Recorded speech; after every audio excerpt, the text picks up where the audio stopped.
menganggap pria atau papa, suami, waktu kelemahan kita ditemukan oleh pasangan kita, jangan menganggap bahwa kita direndahkan. Itu dulu.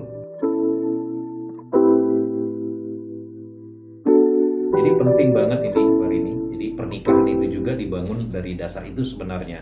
Kadangkala kita yang menikah ini kan sampai sekarang pun kita perlu belajar mengenali pasangan kita.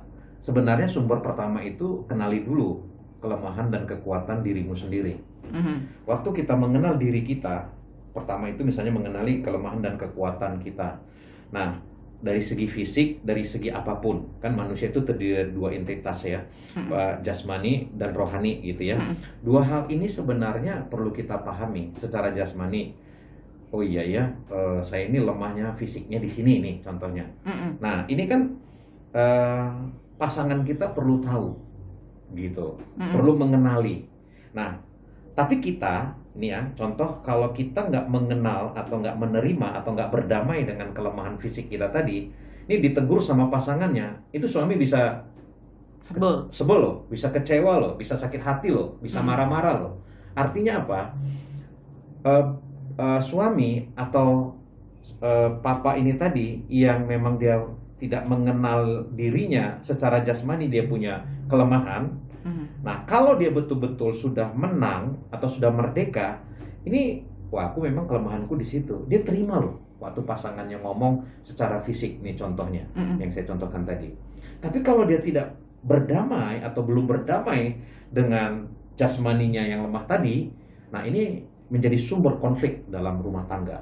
Bagaimana dia bisa mengenal pasangannya sementara dia bangun benteng dengan kelemahan-kelemahan fisiknya tadi? Betul nggak, Mbak Rini? Yep. Sulit sekali gitu. Jadi yang pernyataan ya egois, nggak bisa nyatu, ini suami istri dulu ya kita bahas, itu karena memang dia sendiri aja nggak menerima kelemahan dia. Jadi saya sarankan khususnya kepada pria, kepada papa, ya kadang-kadang kita kan terlalu egois ya. Nah, tapi kalau dibangun komunikasi kepada pasangan kita dan menyatakan dirinya bahwa saya punya kelemahan fisik yang seperti ini, nah kita harus apa ya? Kalau bahasa Jawanya itu legowo gitu. Waktu pasangan kita memang oke, Pak, itu kelemahanmu, aku bisa bantu. Itu lebih bagus. Jadi udah komunikasi, pasangan sudah tahu kelemahannya itu, ya ini pasangan kita membantu kita dari kelemahan-kelemahan itu. Jadi jangan menganggap pria atau papa, suami, waktu kelemahan kita ditemukan oleh pasangan kita, jangan menganggap bahwa kita direndahkan. Itu dulu. Kita harus terima dulu gitu. Nah, itu bicara kelemahan. Kalau bicara kekuatan, nah pasangan ini memberikan support. Jadi support sistemnya itu dari pasangan. Nah, begitu juga sebaliknya. Bayangkan Mbak Rini, kalau ini nggak dibangun, nah ini membuat kesulitan bagi pernikahan sehingga masing-masing punya benteng yang tinggi, yang tebal untuk menembus sisi kelemahan-kelemahan tadi. Jadi kalau bisa itu evaluasi setiap minggu sekali itu, apakah kelemahan atau saya sering bilang ini lampu merahnya itu, alarmnya itu, ini udah hijau atau masih kuning, artinya belum siap ini. Bagian-bagian mana yang bagian menurut kita yang kalau disinggung aja sedikit kita langsung merasa kecewa, merasa emosi gitu. Nah ini perlu dicatat sehingga pasangan kita tahu ini perlu dibantu. Pasanganku ini perlu dibantu area ini. Area-area tertentu itu perlu dicatat gitu. Itu zona merahnya. Nah gitu, itu kelemahan dan kekuatan. Jadi perlu di list semuanya ya sambil makan bakso bisa juga.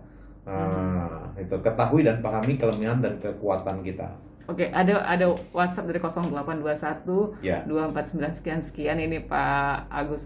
Suami saya sering menegur saya di depan anak-anak. Nah, giliran saya menegur anak-anak, anak-anak mengatakan, "Kan mama juga gitu." Kalau ibu merasa terganggu dengan teguran seperti itu atau memang kurang senang ya, suami menegur ibu di depan anak, sebenarnya bisa didiskusikan, kan begitu ya, sampai anak memberikan label itu, kan begitu ya. Nah berarti ada yang terganggu ini. Nah biasanya yang terganggu itu seperti sinyal, alarm, ini sisi kelemahan kita. Jadi kelemahan itu sebenarnya perlu diungkapkan kalau yang sudah menikah. Nah, sebenarnya ini menjadikan satu tim yang kuat ya. Papa, mama, anak. Jadi waktu kita bangun di rumah itu keterbukaan, saya percaya ya Mbak Rini, di situ yang kelemahan itu bisa menjadi saling mendukung. Jadi kita nggak sendiri di posisi lemah itu.